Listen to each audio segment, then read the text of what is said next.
Hello friends, welcome to Unacademy. और आज के सेशन के द हिंदू की डिस्कशन में आपका बहुत स्वागत है। मैं हूं आनंद और हम रोज़ की तरह आज भी हिंदू पर बहुत गंभीर, बहुत विस्तृत किंतु सटीक चर्चा करेंगे और सभी प्रमुख खबरों को हम गहराई से देखेंगे और समझेंगे कि यूपीएससी के लिए उसका क्या रिलेवेंस है।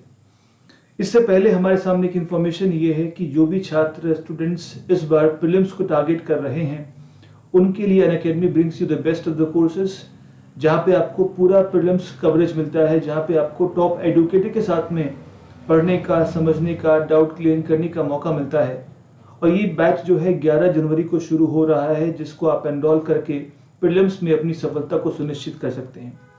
यहाँ पे कंटेंट के साथ साथ आपके टेस्ट सीरीज होते हैं, जहाँ पे टेस्ट के बाद विश्लेषण होता है पीडीएफ का। पीडीएफ फॉर्म में आपको स्टडी मिलता है material and we have the doubt clearing sessions and the interview preparations. यदि आपका प्लान 1 साल की प्रिपरेशन का है तो उसके लिए भी बैच 11 जनवरी को शुरू हो रहा है, जहाँ पर you get the complete syllabus coverage with top educators, prelims test series, PDF material, dedicated doubt clearing sessions and the interview preparations. और यदि आपका प्लान 2 वर्षों का है, 2023 में अटेम्प्ट देने का आप निर्णय रखा है आपने, तो भी आप 11 जनवरी के उस बैच को एनरोल कर सकते हैं, जहां पर आपको पूरा सिलेबस कवरेज मिलता है with the best of the educators across India. इसके लिए आप इस स्ट्रक्चर को देख सकते हैं और इनमें सब्सक्राइब करके आप अपने सफलता को सुनिश्चित कर सकते हैं। इनमें आप इस कोड का इस्तेमाल करके डिस्काउंट प्राप्त कर सकते हैं। चलिए आज हम शुरू करते हैं हमारा सेशन और लेट्स क्रैक इट। देखिए, आज की जो मुख्य खबरें हैं उसको हम जरा देखेंगे। और आप जानते हैं कि हमारे सिविल सेवा पेपर में, मेंस में मुख्य रूप से कि हमारे सिलेबस को बांटा गया है अलग अलग पेपर्स में, GS paper 2, paper 3, paper 4, paper 1। तो हम भी इसी पैटर्न पे डिस्कशन करेंगे और जो भी खबरें पेपर 2 से संबंधित हैं पहले उसको करेंगे, फिर पेपर 3 की बात करेंगे और फिर पेपर 4 की या पेपर 1 की बात करेंगे। जीएस पेपर 2 में आप जाने कि यहाँ पर पॉलिटी और आईआर जैसे मुद्दों को शामिल होता है और ऐसे क्वेश्चंस यहाँ पे आते हैं। आइए देखते हैं, जो पहली न्यूज हमारे सामने है वो है कि nutrition committees fail to meet. देखिए इसमें क्या है, दरअसल 2017 में भारत सरकार ने एक अभियान शुरू किया जिसका नाम था पोषण अभियान, जिसको हम बोलते हैं नेशनल न्यूट्रिशन मिशन, राष्ट्रीय पोषण अभियान।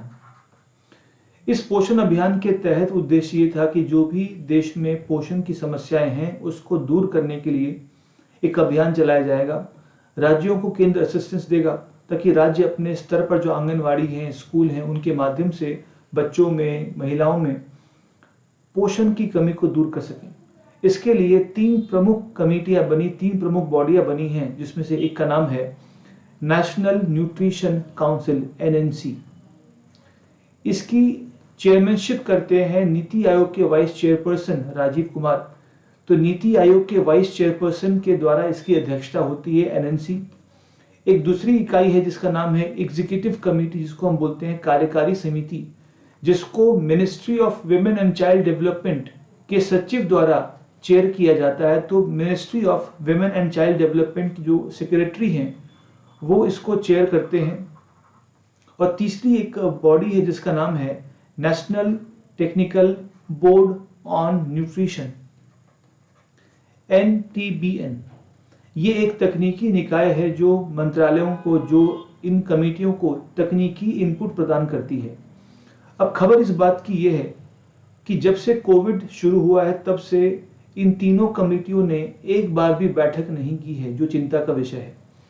अब देखिए, कोविड के बाद सबसे इमर्जिंग जो चैलेंज सामने आया है वो आया है कि बच्चों को पोषण नहीं मिल रहा, क्योंकि स्कूल्स बंद हैं, आंगनवाड़ी सेंटर्स में पर्याप्त भोजन नहीं पहुंच रहा और महिलाओं और बच्चों में कुपोषण की समस्या बढ़ने के पूरे आसार हैं। इस बात की पुष्टि ये भी करता है कि ग्लोबल हंगर इंडेक्स, जिसे कंसर्न वर्ल्ड वाइड द्वारा पब्लिश किया जाता है, तो ग्लोबल हंगर इंडेक्स में इंडिया की रैंक 94 है आउट ऑफ 107 नेशंस। और ये 2020 की रिपोर्ट है जिसके अंतर्गत भारत में खाद्य या कुपोषण की समस्या सीवियर है। और उसके बाद भी यदि ये कमेटी से बैठक नहीं होती है, इसका मतलब भारत में कुपोषण की समस्या बहुत गंभीर बन जाती है। कोविड के बाद ऐसे भी वर्ल्ड वाइड कुपोषण की समस्या बढ़ी है और उसके ऊपर से इन कमेटियों के नहीं मिलने से जो पॉलिसी डिसीजंस हैं, जो उनका एग्जीक्यूशन है, उसकी समस्या हमें देखने को मिल सकती है। ये चिंता की बात है। ये एक प्रमुख न्यूज़ है जहां जिसका इस्तेमाल आप पीटी में क्वेश्चन आते हैं कि एनएनसी क्या करती है, या एग्जीक्यूटिव कमेटी कौन है, एनटीबीएन का रोल क्या है, या राष्ट्रीय न्यूट्रिशन मिशन का मेन पर्पस क्या है। और मेंस में भी ये क्वेश्चन आ सकता है कि भारत में कुपोषण की रोकथाम के लिए क्या किया जाना चाहिए और क्या समस्याएं उसके सामने आती हैं।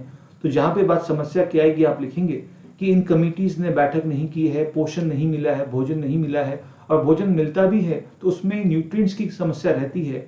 इसे हम बोलते हैं हिडन हंगर। इसका मतलब ये है कि बच्चों को भोजन तो भले मिल जाता हो, किंतु भोजन में जो विटामिन्स हैं, मिनरल्स हैं, जो पोषक तत्व हैं, उनकी समस्या रहती है। इस कारण से हिडन हंगर एक बड़ी समस्या है। इसको दूर करने के लिए एक टर्म आता है बायो फोर्टिफिकेशन या सिंपली फूड फोर्टिफिकेशन। फोर्टिफिकेशन का मतलब होता है भोजन में पोषण को ऐड करना। तो मान लीजिए हमने 1 किलो चावल या आटा लिया, गेहूं का आटा लिया, उसमें हमने आयरन की या जिंक के कुछ टैबलेट्स, कुछ गोलियों को मिलाकर उनको पीस दिया, और उस पीसने के बाद उस आटे को फिर हमने डिस्ट्रीब्यूट किया बच्चों में, तो उससे बच्चों को पोषण मिलता रहेगा। या फिर हमने खेती ही ऐसी की कि जो अनाज हम उगा रहे हैं उसमें पहले से पोषण उपलब्ध हो, इसको बोलेंगे बायो फोर्टिफिकेशन। और जो पहला बताया मैंने अब वो था आर्टिफिशियल फोर्टिफिकेशन। तो इन दोनों के माध्यम से हम न्यूट्रिशन को की समस्या को दूर कर सकते हैं। आपको याद रखना होगा ग्लोबल हंगर इंडेक्स के बारे में, इसकी बात मैं करंट अफेयर्स क्लास में विस्तार से करूंगा कि इसे जारी कौन करता है, किस पैमाने पर भारत और बाकी देशों की रैंकिंग आती है। दूसरी न्यूज हमारे सामने आ रही है चाइना और फ्रांस को लेकर। देखिए, मुद्दा एक आईआर को प्रस्तुत करता है। मुद्दा दरअसल ये है कि चाइना की पॉलिसीज विस्तारवादी रही हैं, चाहे वो लाइन ऑफ एक्चुअल कंट्रोल हो, चाहे वो इंडियन ओशन हो, चाहे वो साउथ चाइना सी हो या अन्य क्षेत्र हो। इस पॉलिसी के खिलाफ अमेरिका भी है, उसके खिलाफ फ्रांस भी है। और फ्रांस चूंकि भारत का एक मित्र देश है, तो फ्रांस ने चाइना की इस पॉलिसी की निंदा करते हुए कहा कि चाइना को अंतर्राष्ट्रीय नियमों का सम्मान करना चाहिए और किसी और देश की टेरिटरी पर इस प्रकार से आक्रामकता नहीं करनी चाहिए। देखिए, फ्रांस और इंडिया की अगर हम बात करें तो फ्रांस ने भारत के लगभग प्रमुख मुद्दों पर हमें सपोर्ट किया है। इस लेख में लिखा है कि फ्रांस इंडिया को यूएन सिक्योरिटी काउंसिल में परमानेंट सीट पे सपोर्ट करता है, फ्रांस इंडिया को कश्मीर के मुद्दे पे सपोर्ट करता है। और इन दोनों मुद्दों को आप देखेंगे तो फ्रांस हमारे एक प्राकृतिक मित्र के रूप में देखा जा सकता है। फ्रांस का इस समय पाकिस्तान के साथ संबंध बहुत ज़्यादा खराब हो रखा है। फ्रांस का इस समय टर्की के साथ संबंध बहुत ज़्यादा खराब है। उसका रीज़न ये भी है कि फ्रांस में एक पत्रिका छपती है जिसका नाम है चार्ली हेब्डो।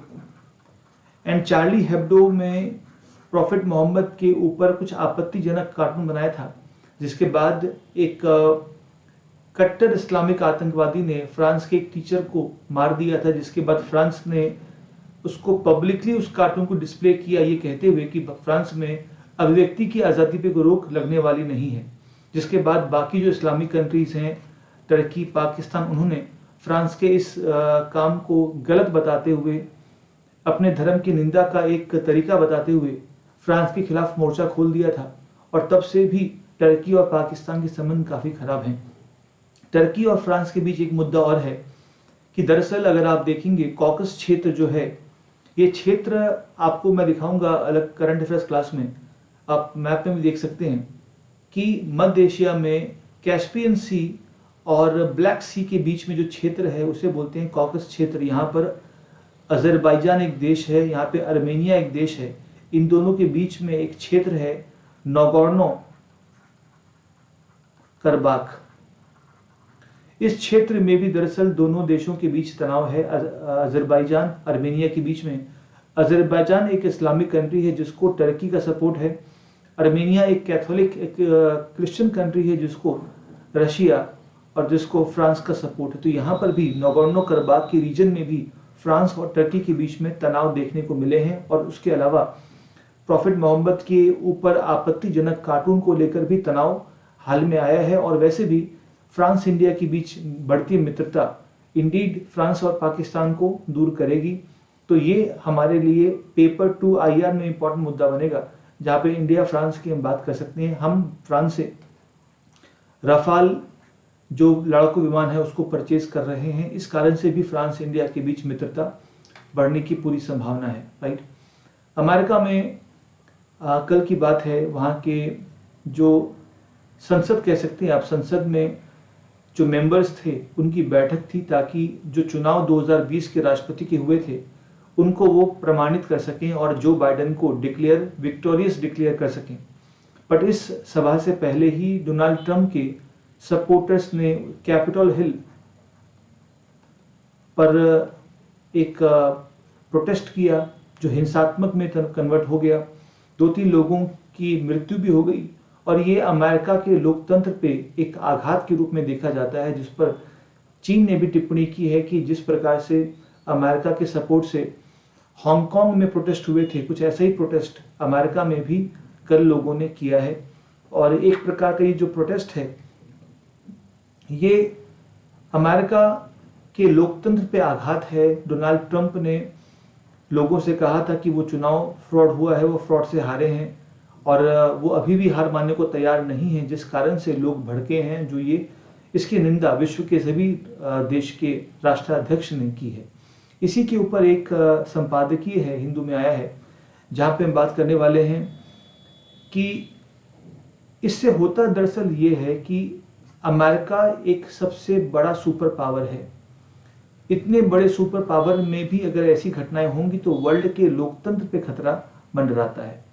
तो सुपर पावर्स के लोकतंत्र पर अगर खतरा है तो आप समझिए वर्ल्ड के बाकी लोकतंत्रों पर इस प्रकार के खतरे रहते हैं। सेकेंडली, ये जो घटनाक्रम है ये पूरे सोशल मीडिया की भूमिका पर सवाल खड़े करते हैं कि सोशल मीडिया जो है उसके माध्यम से लोगों को उकसाया जा सकता है और लोगों को कोई भी नेता जिसकी बहुत हाई कैरिश्मा है या लोग उसको पसंद कर सकते हैं, वो अपने समर्थकों को लेकर इस प्रकार के लोकतांत्रिक ढांचों पर अटैक कर सकता है। डेमोक्रेसी में एक स्मूथ ट्रांजिशन होना चाहिए। एक्स पार्टी या नेता के जाने के बाद यदि चुनाव हार जाए तो वाई को स्मूथली आने का मौका दिया जाना चाहिए, किंतु अमेरिका ये दर्शाता है कि अभी भी वर्ल्ड की डेमोक्रेसी में मैच्योरिटी की कमी देखने को मिली है। इस लेख के अंतिम पार्ट में कहा गया है कि ऐसा क्यों हुआ। दरअसल आप देखिए यूएस की जो इकोनॉमी है और जो यूएस की सोसाइटी है उनमें काफी परिवर्तन आए हैं। डोनाल्ड ट्रंप के सपोर्टर्स किस आधार पर बने होंगे? डोनाल्ड ट्रंप ने इमिग्रेशन पर काफी कानून बनाए हैं, जिस कारण से जो अमेरिका आना चाहते हैं उनके वीजास को उन्होंने काफी मुश्किल कर दिया है, ग्रीन कार्ड्स देने में कठिनाई पैदा कर दी है, मैक्सिको के साथ यूएस के बॉर्डर को दीवार बना के सील कर दिया है, या फिर उन्होंने जो ग्लोबलाइजेशन है, जो वैश्वीकरण है, उसके खिलाफ भी संरक्षणवाद जैसे नारे दिए हैं, यूएस के बॉर्डर्स को विदेशी बाजारों से रोका है। इन कारणों से भी क्या है, वहाँ के लोगों की रोजगार में कुछ बढ़ोतरी हुई है और इस कारण से भी डोनाल्ड ट्रंप को डोमेस्टिक अफेयर्स में सपोर्ट मिला है। किंतु ये कारण बताता है कि वर्ल्ड में यदि इकोनॉमी और सोसाइटी में परिवर्तन आता है तो किसी भी लोकतंत्र में वहाँ के लोग अपने अधिकारों के लिए अगर ऐसा करेंगे तो इस प्रकार से लोकतंत्र बिखर जाएगा। और इसलिए ये अवेयरनेस लोगों में होनी चाहिए कि इन मुद्दों के बाद भी लोकतांत्रिक प्रक्रियाओं में स्मूथ ट्रांजिशन हो और इस प्रकार के प्रोटेस्ट जो हिंसात्मक हो जाते हैं उनका कोई स्थान किसी भी मैच्योर डेमोक्रेसी में नहीं है। लेकिन इसको भी अनदेखा नहीं कर सकते कि बढ़ते इमिग्रेशन या रेफ्यूजी संकट या शरणार्थियों के संकट से देशों के भीतर भी तनाव हो जाता है। भारत भी इसका शिकार हो सकता है। इसके लिए सरकारों के लिए लेसन है। अगली खबर ये आ रही है कि पेंटागन, द यूएस आर्मी के पेंटागन ने एक 2020 जुलाई में एक पोस्ट बनाया था जिसका नाम था चीफ इंफॉर्मेशन ऑफिसर CIO। इस पोस्ट के पहले जो अपॉइंटी हैं वो भारत मूल के हैं, राज अय्यर। ये क्वेश्चन पीटी में कथन के रूप में आ सकता है। सेकेंडली, आप ये देखें कि भारत के मूल के काफ़ी लोग अमेरिकी, ब्रिटेन के बड़े बड़े पदों पर विराजमान हैं, चाहे वो कमला हैरिस हों जो अमेरिका की वाइस प्रेसिडेंट अपॉइंटी हैं, इसके अलावा ब्रिटेन के फाइनेंस मिनिस्टर ऋषि सुनक हों, या अमेरिका के सीनेटर जो अभी जिंदल हों और अलग अलग कंपनीज की जो सीईओज हैं वो भी भारतीय मूल के हैं। तो ये जो पूरा इशू है ये आपको हेल्प करेगा पेपर टू IR में, जहाँ पे हम बात करते हैं डायस्पोरा की, प्रवासी भारतीयों की जो योगदान है उसका उल्लेख करते समय इस न्यूज़ का इस्तेमाल आप कर सकते हैं। अब हम बात करते हैं आज के पेपर 3 की, जिसमें हम बात करेंगे इकोनॉमी की, हम बात करेंगे मुद्दों की जैसे साइंस एंड टेक आदि की। इसमें एक इम्पॉर्टेंट खबर ये आ रही है कि जो भारत सरकार का, यूनियन गवर्नमेंट का फिस्कल डेफिसिट है, राजकोषीय घाटा है, वो दरअसल 7% तक पहुंच गया है। दरअसल देखिए, इसका मुद्दा ये है कि जब 2020-21 का बजट पारित हुआ था तो उस समय कहा गया था कि सरकार अपना घाटा जीडीपी का 3.5% रखेगी, किंतु आपको पता है कि कोविड के कारण सरकार के खर्च भी बढ़े हैं और सरकार की आमदनी भी कम हुई है, जिस कारण से अब सरकार का जो राजकोषीय घाटा है वो 7% रहेगा। देखिए, राजकोषीय घाटा क्या है, इसके कंसेप्ट क्या हैं, इसके लिए आप क्लासेस देख सकते हैं इकोनॉमी की मेरी, जो बिल्कुल फ्री हैं। उन क्लासेस में आपको इकोनॉमी के सारे लेक्चर्स और उनके कंसेप्ट्स मिलेंगे, जिसका इंफॉर्मेशन आपको इस लिंक पे मिल जाएगा। आप नीचे देख सकते हैं कि टेलीग्राम ग्रुप है, इस ग्रुप पे आप जाकर क्लासेस के लिंक प्राप्त कर सकते हैं और